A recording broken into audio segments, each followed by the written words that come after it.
puts his terry cloth dad-ass robe on. I think he's got to keep that sweat going. He's got to get body weight down, for something. So he wants those reflective vests to look good at the construction site.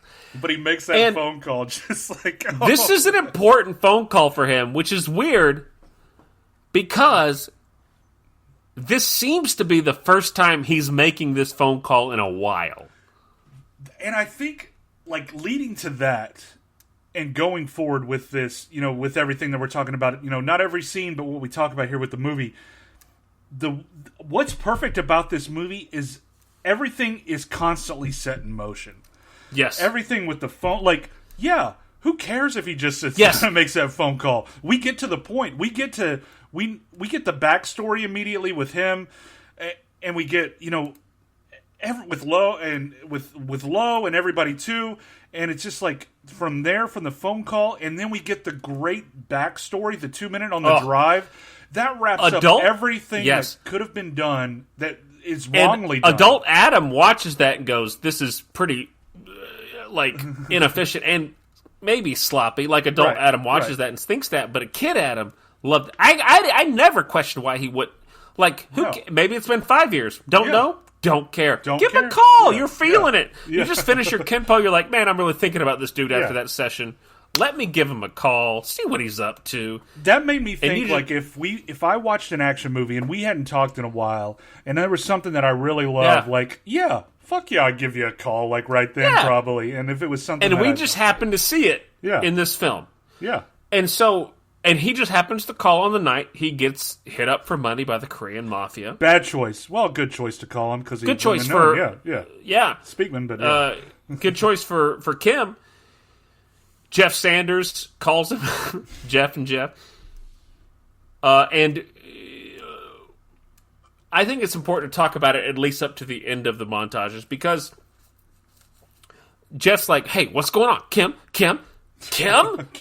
Phone gets disconnected. Kim gets shook down for some money, and Jeff Speakman's like, "Nah, not on my watch. Yeah, I'm gonna get my Mustang," which of course he drives in that jacket, jeans, boots, brown leather / suede jacket. You're driving a Mustang. No gel in the hair. No. People didn't put product in their hair back then. Yeah, no, you might not get a license unless you drive a Mustang and wear that to the DMV. I think so. Yeah.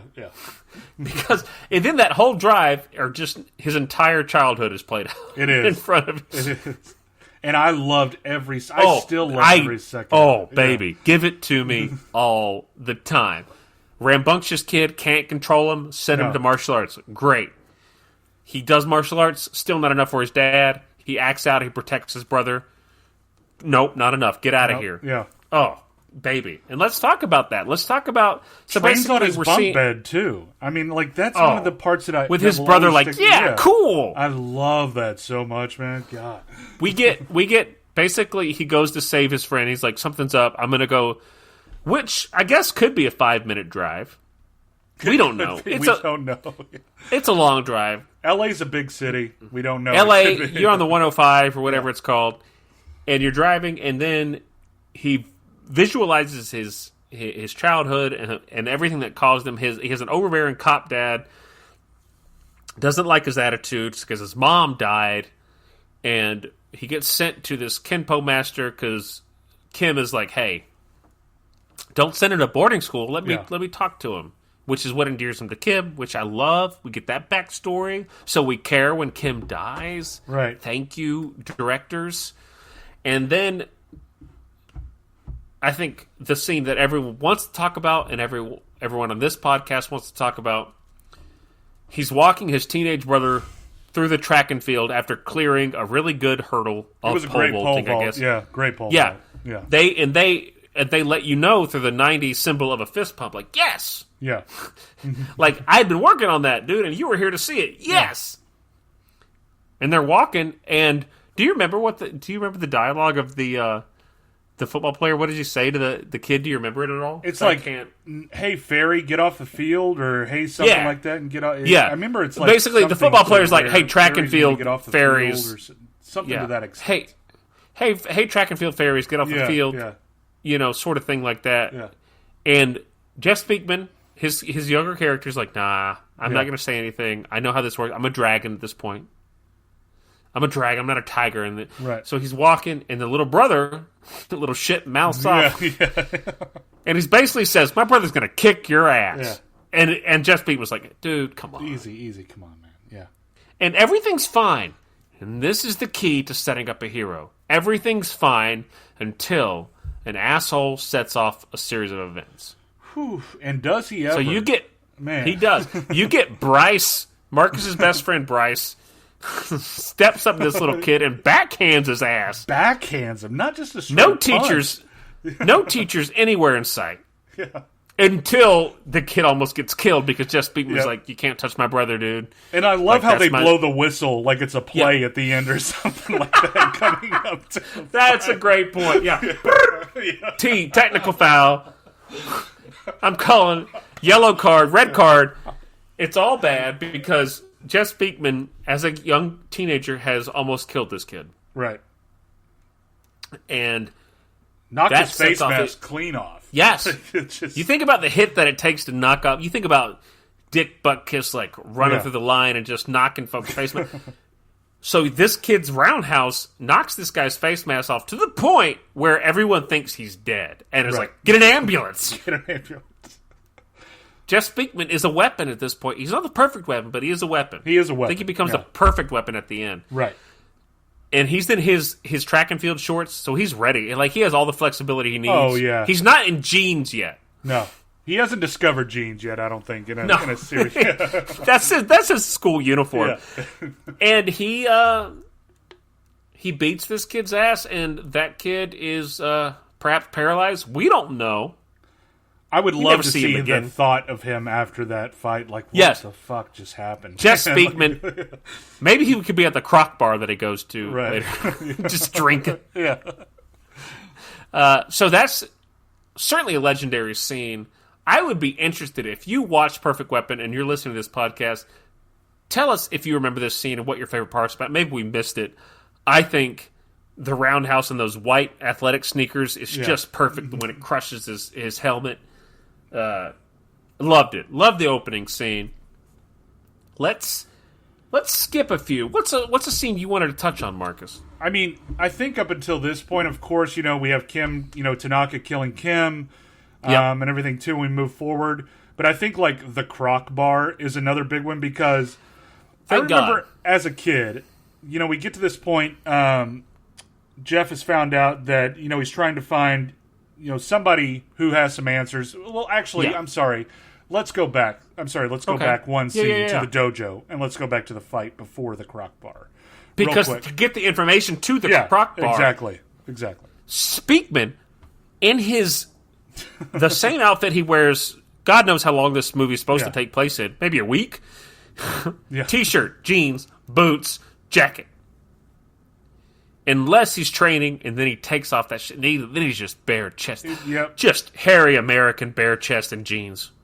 Don't you just... And that's what happens... Why couldn't I have, just that hair? I have hair on my... But it's just like that perfect 90s kind of... Oh, it covers everything. Hair. Yeah, it does. I really only have hair in the center of my chest. That's how I am, too. Yeah. But Jeff, it covers everything. It does. In a magnificent way. It's like a camouflage. It's a perfect weapon camouflage for him. And I know what we sound like right now and how weird that must be to you, the fact that we're sexualizing you so much, but I know you're a big fan of this show. Your chest hair looks great in this movie. It does, yeah. I wish it would have gotten an award of some kind. I don't know what it is. So he walks in and he tries to get these information. They're like, fuck you. And he's like, I'll tell you what, you give me the information if I beat you in a fight. They're like, oh, okay. Yeah. He's like, no, not just you. Everybody. Fucking 3 people. And not just all 3 people. Yeah. Full contact. No gloves. Next scene, he's shirtless in his blue jeans. Doesn't even, you have some pants I could wear? Nah. He's like, I gotta do this in blue jeans. Yeah. Now, fun fact, Philip Tan is in this movie. Right. Legendary Philip Tan from Martial Law. He's in this movie, and he's in this scene. And this is where we get to see Ken Po kind of at the first, there's fights, but, this is, all out, where I'm going to kick you in the fucking groin. I don't care because I'm fighting 3 people. Right. All rules are off. And it's an interesting thing because it's like, here's this martial art that requires you to go to the throat, kick in the nuts, which are villain things to do in a movie. But if you're fighting 3 people, you have to. And you're like, oh, good for him because you're fighting 3 people. So good for Jeff Speakman. It's a great fight scene. It is, because he gets his ass kicked. Because he gets his ass kicked, too. We talk about this so much. Yeah. Hollywood, I know you listen to this podcast. Thank you for listening. You let your martial art hero get beat. Yeah. It's unrealistic not to. He would get beat in this. He would get beaten. 3 people. 3 trained fighters. Yeah. Because we see them hitting the bags before. And you're like, okay, these guys know what they're doing because they're hitting bags in a movie, therefore they're experts. Yep. Jeff Speakman takes them all on barefoot, blue jeans, and shirtless. And it's a great fight scene. It is. I think my favorite move is the foot to crotch carryover, where you're not kicking, but you're guiding them to the mat. A rainbow of pain, yes. It's great. That move, yeah. He eventually puts him in an armbar, gets the information he needs, which leads us to the crock bar, the lyrics of the song that is played throughout the entire time.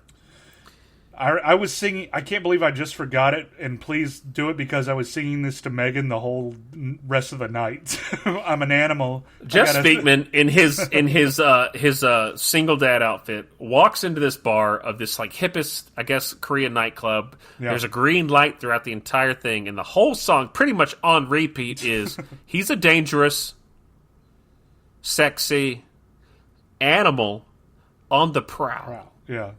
Think about that. The whole time you're getting like a mid shot of Jeff Speakman from the chest up, and he's just looking confused the whole time. I mean, yeah. I mean, I get that he's like technically, literally on the prowl, but it's like I'm picturing like I don't know, fucking Brad Pitt trying to fight someone like this. He's a dangerous, sexy animal on the prowl, and Jeff Speakman just looks like he's looking for his kid at a Walmart. But we get another great fight scene. Yeah, we get another great fight scene. He eventually gets unconscious. And where do we go after the club? Because he gets knocked unconscious by Professor Tanaka. Well, after he gets unconscious, we see the dark figure who we're supposed to not know who it is. Tell him for Tanaka not to kill him. He goes back home and he's going to the dojo. That's the thing. He's going to give. Go ahead.